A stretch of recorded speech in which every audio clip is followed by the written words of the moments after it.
Hello friends, I welcome you all again. Today in this video we will see why do we need SAP. Okay, SAP is also called as ERP system, that is Enterprise Resource Planning. Okay, so we will see why it is needed. Okay, so let us take an example. This is a typical business scenario or a typical business process. Okay, so suppose a customer wants to buy, in the further slide I have given the steps for this example diagram. Okay, so the customer approaches to the sales team to buy a particular product. Okay, so this customer wants to buy, suppose, a bike. So he approach to the sales team for that particular product, that is bike. Then sales team approaches the inventory department to check the availability of the product. Okay, so sales department which approaches to the inventory department for the availability of the product, if that product is available or not. Okay, so if the product is not available, then sales team approach the production planning department to manufacture the product. Okay, suppose if that product is not available in the inventory department, then sales department which approaches to the production planning department to manufacture the product. Okay, then again production planning checks that raw material is available or not to manufacture that product. So this production planning department checks in the inventory department that raw material is available or not to manufacture that particular product. Okay, so you can see this line as I said. Now if raw material is not available in the inventory department, then the production planning team buy the new raw material from the vendor. Okay, if that raw material is not available. Okay, so that material suppose is not available, then production planning team buy the new raw material from the vendor. Okay, then production planning forwards the material to the shop floor for the material execution for the actual development of the product. Okay, once production planning receives the material, then it forward that material to the shop floor for to manufacture the product. Okay, once that product get ready, then shop floor forwards the goods or material to sales team. Okay, so once shop floor execution completed or product is ready, then it forward to the sales team. Okay, so now the sales team update the finance department with revenue generated by the sales product. Now once product is ready here, and then sales department which sell that product to this customer, and whatever the revenue is generated, sales department will update it to the finance department. Okay, now production planning team updates the finance department with payments to be made to different vendors for the raw material. Okay, so whatever the raw material which is taken by production planning department, which was purchased by production planning department, that update will be updated to finance team, and finance team will proceed for the payment of vendors, or they do the payment of vendors. All department approach HR for any human resource related issues. Okay, so this is a typical business scenario of any manufacturing company. Okay, so now key observations from this example. What are the key observations from this example? We will see. A typical enterprise has many departments or business unit. Okay, department means sales department, inventory department, finance department, HR department, then production planning department. Okay, so these are the departments, or we can call it as business unit, that is BU.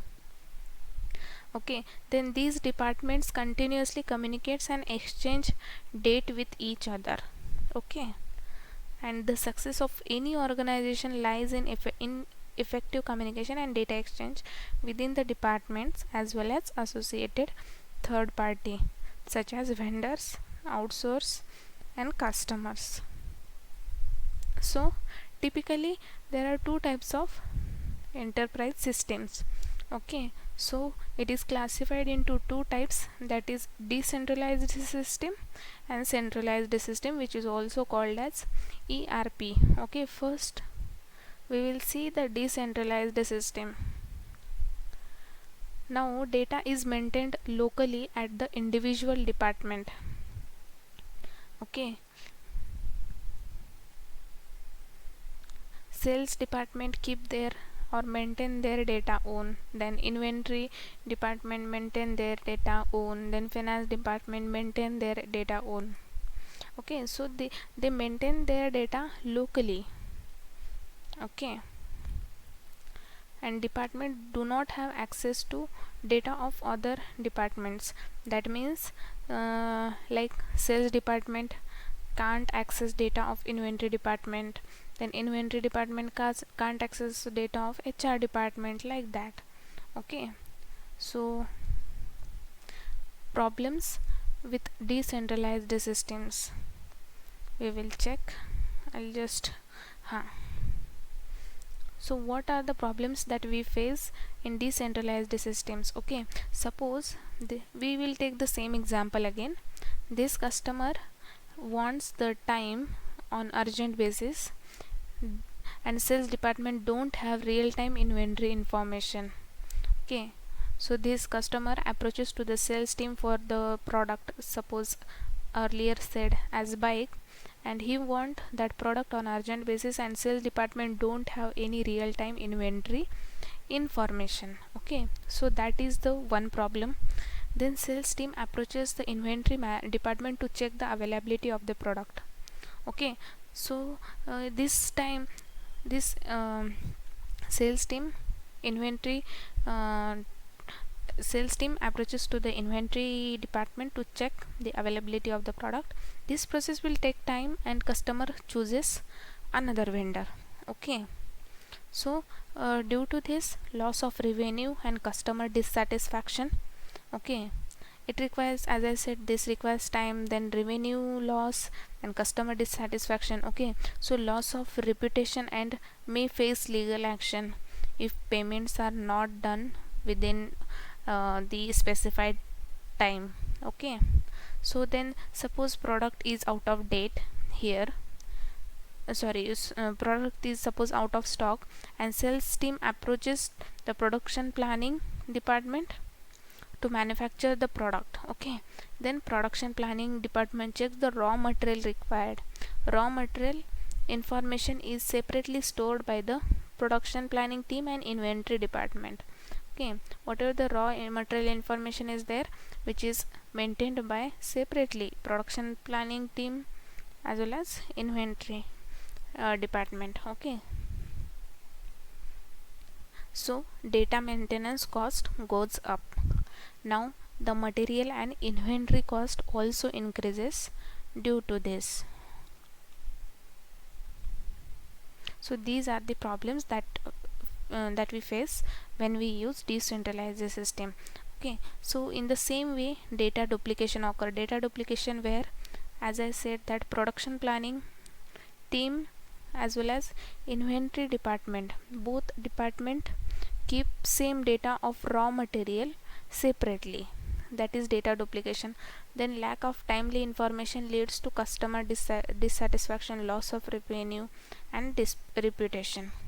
Okay, so what is the solution on this? Okay, so the solution is centralized systems, that is ERP, enterprise resource planning. Resource means goods or material. Okay, so data is maintained at the central location and is shared with various departments.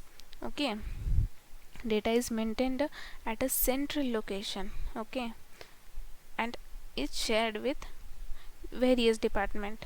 As I earlier said that decentralized maintain data locally, but in centralized system data is maintained in central location and is shared with various departments.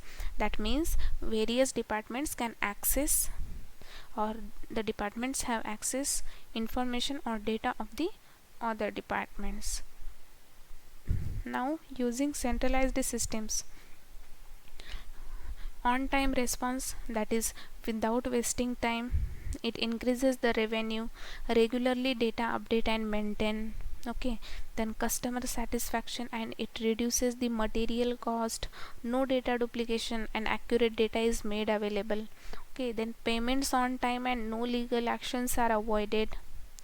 Okay, so provides information across departments in real time, and it improves the throughput. Okay, so these are the advantages or benefits by using the centralized system. Okay, now hence the centralized enterprise management systems are required, and SAP is a centralized enterprise management system, which is also called as ERP, that is enterprise resource planning. Okay, so I hope you got the difference between decentralized and centralized system. Okay, so thanks for watching this video. If you are a new then please subscribe to my channel. I will post the SAP ABAP lecture series daily. So, and I also post daily job updates on my YouTube channel. So please subscribe and press the bell icon so that you will never miss an update. Thanks for watching.